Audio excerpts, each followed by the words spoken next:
Hi, I'm Rabbi Bertie Becker. We begin reading the second book of the Torah this week. In English, it is called Exodus, but in Hebrew, it's called Shemot. Shemot is translated to mean names. The portion begins with relisting the names of the sons of Jacob, who also is known by the name Israel, and both names are used in the initial statement. And this sends a message. No one is known by only one name. The name Yisrael, Israel, given to Jacob after he wrestles with an undetermined entity, is often segmented to Yih, he, Sarah, contended, and El, God, or God wrestler. However, by segmenting it differently, the name becomes Yis, there is, Ra, seen, El, God, or there is God seen. This message is powerful. It is an awakening to the concept that every Israelite is obligated to live as if he or she is portraying the divine purpose. Further, if, as we believe, every person contains a divine spark, then saying their name is seeing God in that person. A person remains nameless only if we don't care enough to learn their name. A person remains nameless when we lump them into a group of other. A person remains nameless when they need to hide their identity out of fear and intimidation. We leave people nameless when we want to hold them down and when we just don't care enough about humanity to confront the divinity in someone who disagrees with our views, to confront them with respect and dignity. To address someone by their name is to provide evidence of worthiness. If I have taken the time to learn your name, you have individuality and substance. You have an identity, a lifeline that has made an impact. You have value. And just as importantly, when I call you by a name, it provides evidence of a relationship. Think of all the ways that you are addressed. For example, I am Rabbi Becker, Rabbi Bertie, Aunt Bertie, Ms. Bertie, my favorite, Mom, and many others. Each calling indicates how someone knows me. Perhaps it reveals what is occurring at that point in time. Certainly, at a minimum, it discloses how we interact. When we dissect names, we sometimes learn more about a person's background. Goldsmith, cook, mason, baker. These are all names that indicate a profession. Perhaps we are addressing a descendant of that profession. It provides lineage. But we all have lineage. Back to Adam, into whom God blew the breath of life, the divine spark, into one individual so that no one can say, my lineage is better than yours.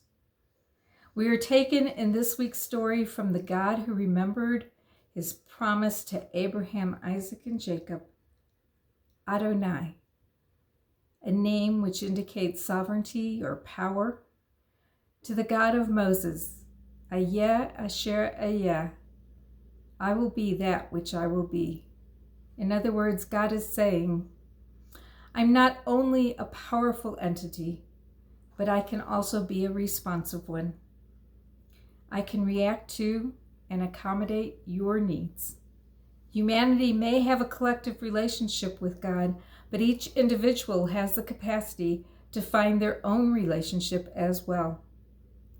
By what name will you call on God? It matters because it will reflect back in your own name, the name with which you reach out. I believe that the only way to show one's divinity, to be partners in the ongoing creation and recreation of the world and all that it contains, is by acting in an ethical manner, by seeing divinity about which I spoke in each other. Then we can call one another by a name of renown, a name of compassion, a name that says, Hineni, I am here for you. This past year, we became accustomed to hearing the phrase, say her name. What made it so important? The names brought forth cultural, social, and societal difficulties that some segments of Americans were facing. The problem is that they cannot create change without involving other segments of America, all segments of society. Not others, but fellow human beings. The goal of this movement was to amplify and politicize the stories that went with these names. These stories were triggers.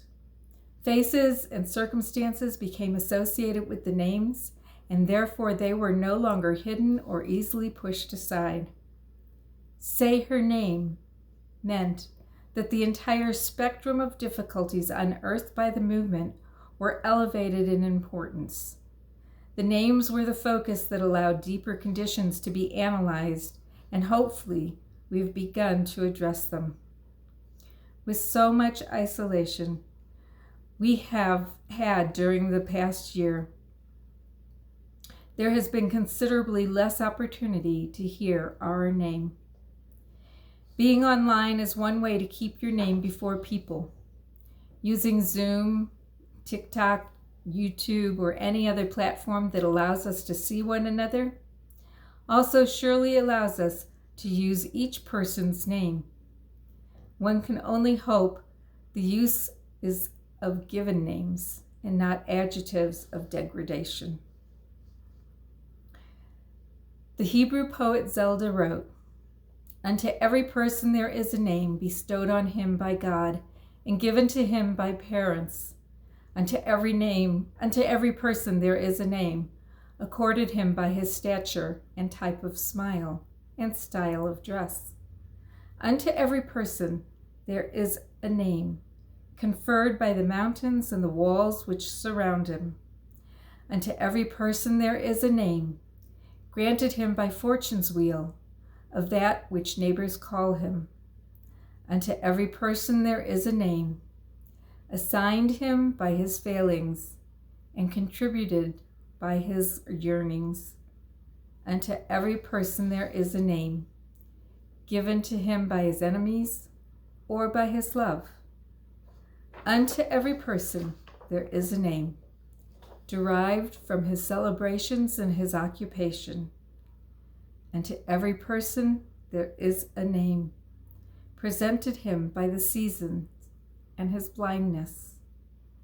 Unto every person there is a name, which he receives from the sea and is given to him in death."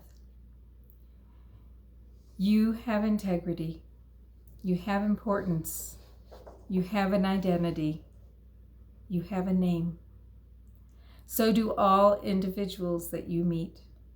Remembering names isn't easy. It is a discipline and often requires practice. I admit, I have a terrible problem with names, but because I believe what I just shared, I often resort to, "I'm so sorry, I'm terrible with names. Please tell me again, what is your name?" I can't even claim senior moments, as I've always had this problem. But because it's obvious that I truly care, rarely is anyone upset by the question, even when I've asked more than once. Every person has a name. Make it a discipline to address a person with honor and with dignity.